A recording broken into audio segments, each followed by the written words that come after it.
So, hello and welcome. I want to say hello to all of you who are here, who came out on this beautiful day. And I want to say hello to all of the people who are not physically here, but who are watching.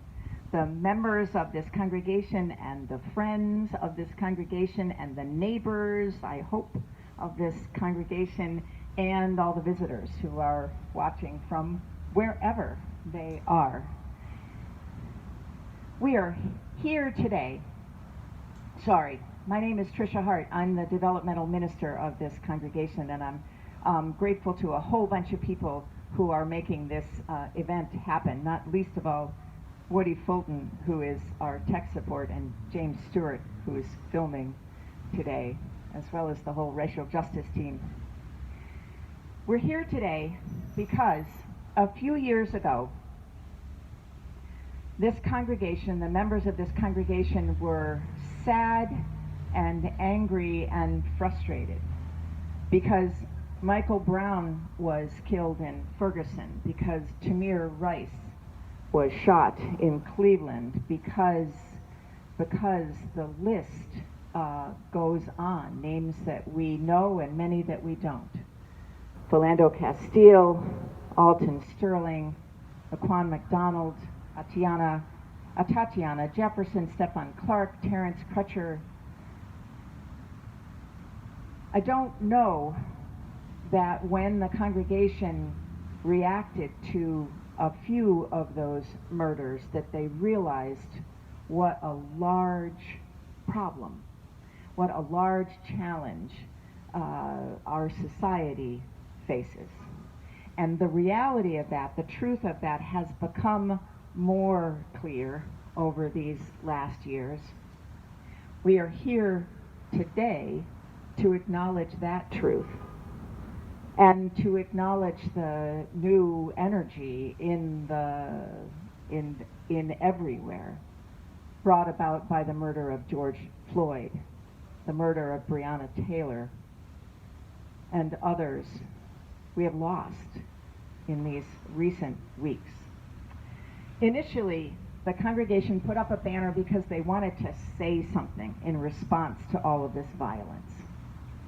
And as I was thinking about what we're doing here today, I was imagining, and I was not here, so this may not be completely fair, but I was imagining that when the sign, the Black Lives Matter sign, first went up, the thought that the congregation had was we needed to say something to the world, because the problem was out there. The problem of racism, the problem of white supremacy. And one of the many things that we are learning is that the problem is not just out there, it's in here, and it's in us. It is everywhere. White supremacy is the culture, the world in which all of us live, and which all of us have been affected by, are being affected by. When the congregation decided to put up a Black Lives Matter banner, they made another decision, which was they assumed that the banner would be vandalized and that it might be stolen and that it might be ruined by some weather, and they made a decision. You all, many of you made a decision, we're going to have a banner. It's going to last. It's going to stay up here. So we'll buy extras and we'll be ready for when we need to replace the banner. And that is what has happened. The last particular banner was vandalized, but there's such a wonderful story about that, I'm going to save that till later. I want to acknowledge and say how grateful I am to a small group of people in the congregation, small but growing, the racial justice team, that is taking the lead right now and helping us to understand white supremacy culture and how all around us it is. And I'm grateful to Charlie Rathbone, who is going to come and tell you a little bit more about their work and their growing understanding.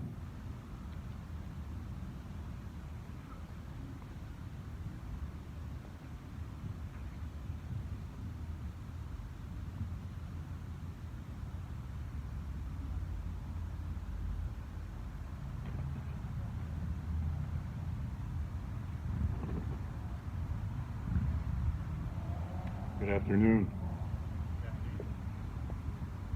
Are we on? Yeah, okay. Few white people want to contribute to the continued oppression that daily affects the lives of Black Americans. Yet by virtue of the fact that white people are on top economically and politically in this country, white people, whether we like it or not, consciously or unconsciously, continue to behave in ways that trap Black Americans into lives where they feel daily stress about their own safety and the well-being of their families. This behavior by whites is conditioned and learned by being embedded in a history that has kept Black people trapped in a set of denigrating and dangerous assumptions for literally hundreds of years. In a sense, white people are trapped too, except their trap leads to privilege and economic well-being and safety before the law, not poverty and economic distress, fear of racist policing, and possible death. Data accumulated by health agencies during the pandemic clearly shows high percentages of disease and mortality among Black, Indigenous, and people of color because of these racist conditions. We are at a point in our history, this turning point I believe we're at now, where historic levels of citizens are crying out, no more, no more, no more. No more. Let's hear it. No more. Whites who care about the rooted oppression of Black people can't just wish away their culturally conditioned attitudes and behaviors by doing the necessary work alone and by themselves. Racist behavior has to be exposed, reflected upon, and consciously dealt with in order for change to happen. And it has to be done with other trusting people who can listen to and call you out when you stumble and fall into the language and behavior of white supremacy. Layla Saad has developed a process for white people to engage in such a study called Me and White Supremacy. Saad's process opens doorways for change that enables participants to, and these are her words, combat racism, change the world, and become a good ancestor. Become a good ancestor. Originally taught as a 28-day consecutive process on Instagram, her accompanying workbook reached over 100,000 people from all over the world. 100,000 people. Saad's book of the same title replicates that process and is a study guide to change the world. So the reason I'm talking about the book and Me and White Supremacy is having put the banner up and said to the world, see us, we are here, we stand with Black Lives Matter. What we are now beginning to take advantage of is Saad's book in a study process. Members of the racial justice team of the First Unitarian Universalist Society were in the midst of taking ourselves through Saad's study. With affirmations from the membership of change the way I see myself, made me a better person, opened me up to how quiet I am and how that's a form of violence. And I'm so much smarter about how my own racism works. The study group is ready to make this process of anti-racism work available to interested participants. If you've been asking yourself, what can I do? Well, here's something you can do. If you really want to become a part of the solution at this turning point in our nation's history, if you want to deepen your learning about how the germs of racism infect all areas of our culture and society, if you want to take advantage of this moment and work now To make America the land of freedom and equality it claims to be, we offer this process to expose, become aware of, and change your own racist attitudes and behavior.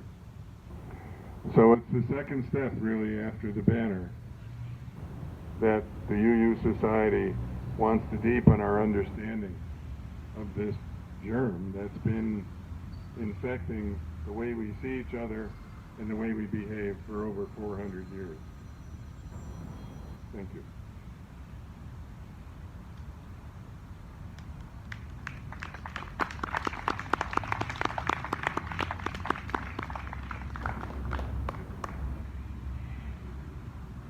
So it is my, thank you, Charlie. It is my honor to introduce to you Noelle Ruby Williams. Some of you may be saying to yourself, wait a minute, why do I know that name?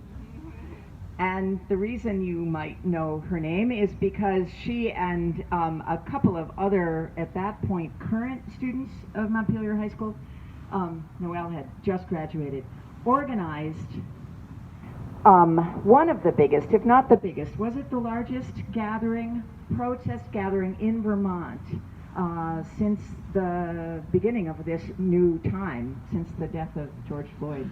And not surprisingly, it didn't end there. There is now an organization in the forming called Honor Their Names. And it is exciting to imagine where that might go. And I just really appreciate your being here today. Thanks, Noelle.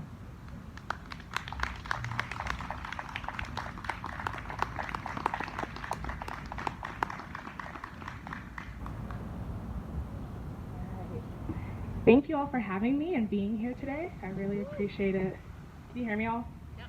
Okay, awesome. So I'm going to read my speech, Honor Their Names, that I read at the protest. So if you've heard it already, but I think it needs to be said again. When I hear the phrase, Black Lives Matter, I often think to myself, why should we have to say those words at all? No one should ever have to justify the worth of their life. Today, as we all stand here, brought together and grieving for the horrific murder of George Floyd, we have a clear reminder of why that statement is so important. I can't help but picture the one day that could be my two younger brothers, Leo and Ronnie, whom I would take any bullet for. We stand here today for all Black people who have been murdered by police, over 640 in the last few months since the beginning of 2019. And many more names have been added to that long list, even in the 12 short days since George Floyd's murder. We are here to honor their names. The violence of cops is very real and has left long-lasting consequences in the Black community. Police brutality has taken away mothers, fathers, sisters, brothers, role models, and leaders, and we will not forget it. But I urge you all to think about the illness of racism as systemic.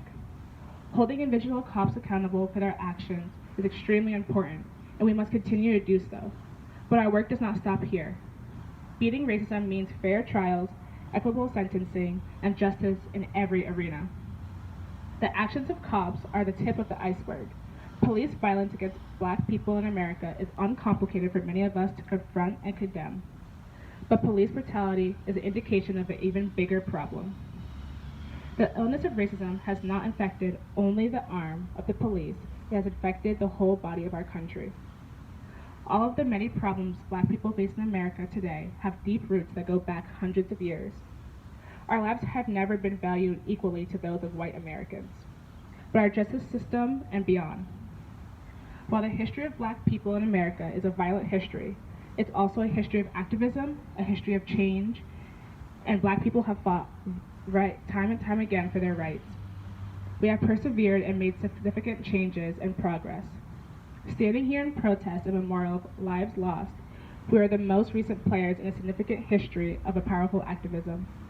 And so, as we honor Black lives taken by police violence, we must also ask ourselves, what will we contribute? What actions will we take, and what goals will we achieve? We did not come this far to only come this far.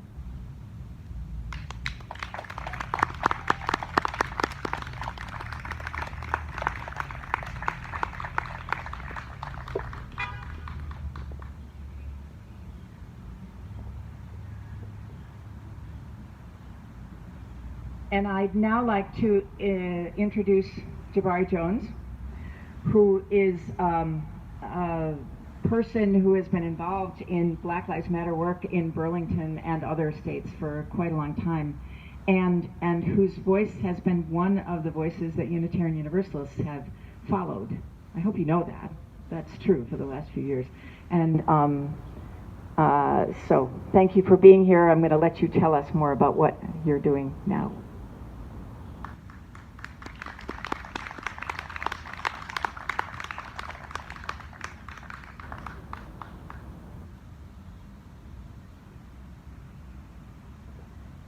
Thank you.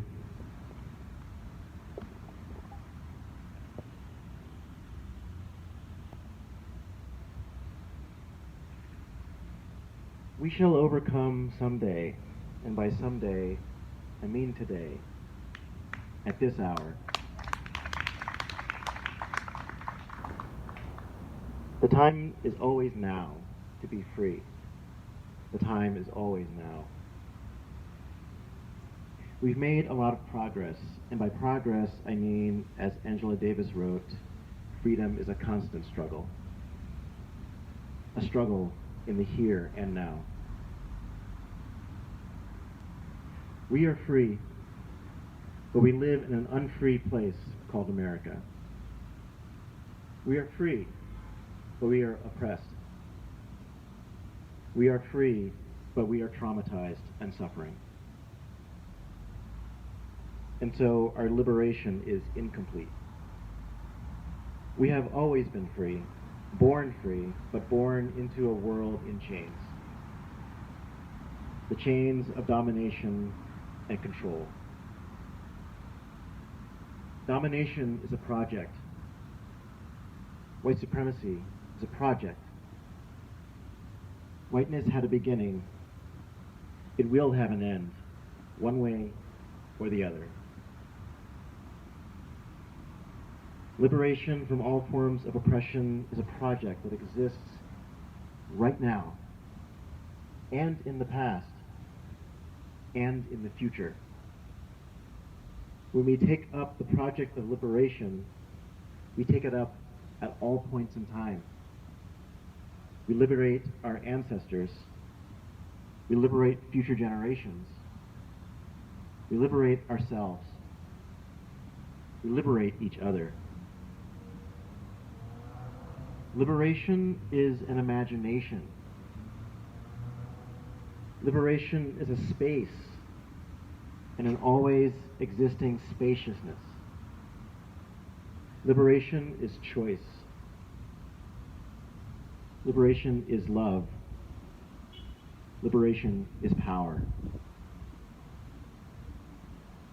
Domination, like liberation, is a project that is political, is economic, is ecological, it is physical, spiritual, social, historical, it is cultural, it is national and international, it is borderless, it is embodied, it's individual, and it is collective.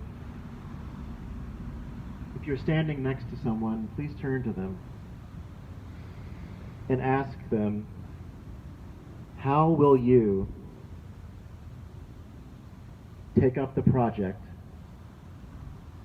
of collective liberation today?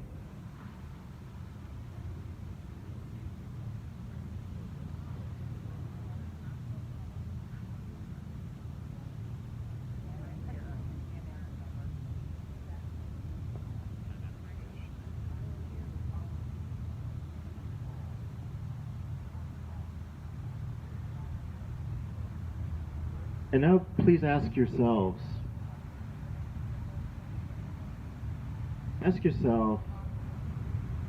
what is my investment in white supremacy? What is my investment in imperialism, in capitalism, in patriarchy? And how will I betray, expose, demystify, sabotage, and overthrow these systems of domination today? Thank you.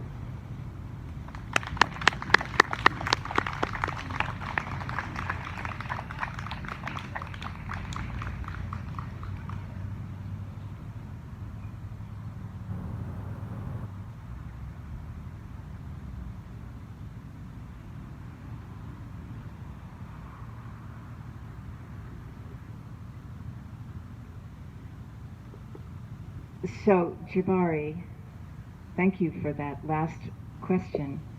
One of the things I wanted to say is that another one of the dawning awarenesses within this congregation, and I deeply hope within white culture, is this is not this. It's not just dismantling; it's betraying, overthrowing, giving up. All of those powerful verbs that you used. It's not somebody else's job.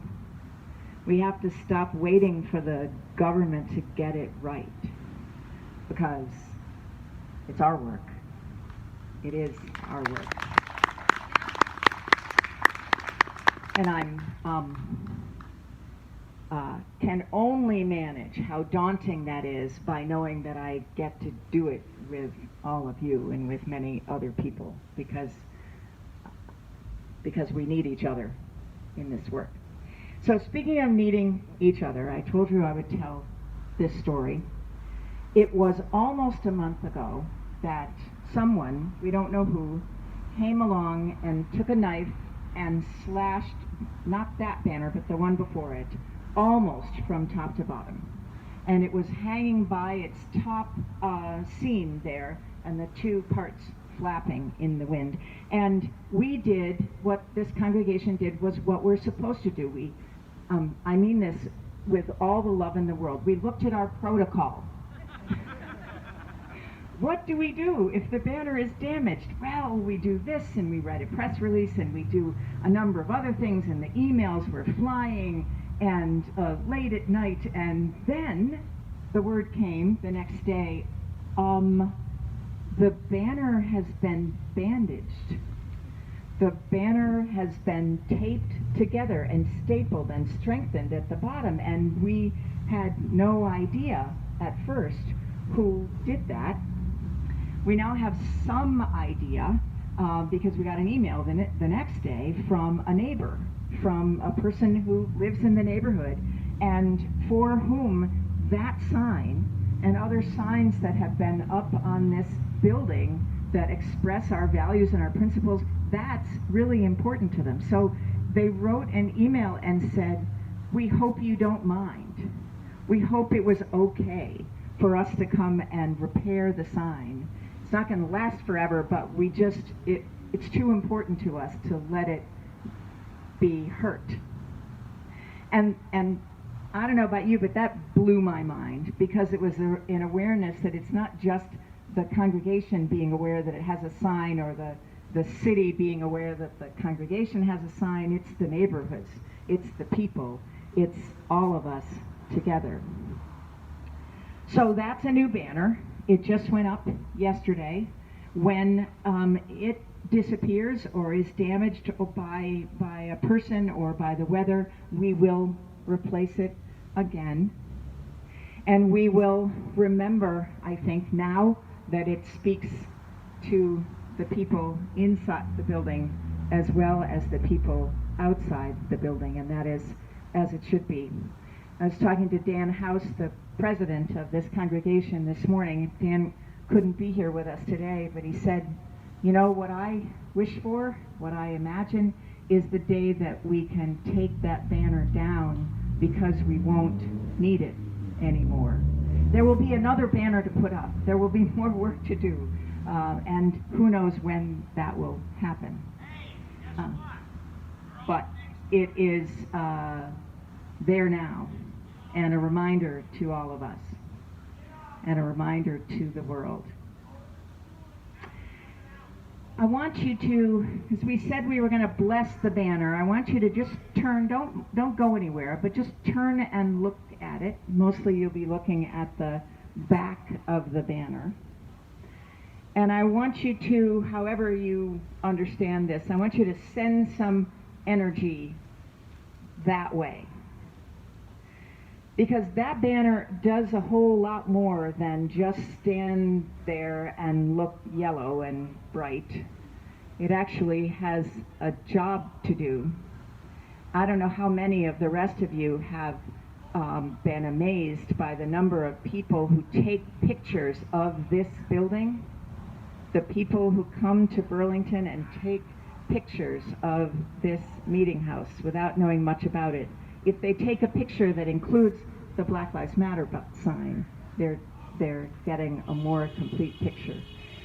So we need to send it energy and be grateful and recognize that the blessing comes back to us as well.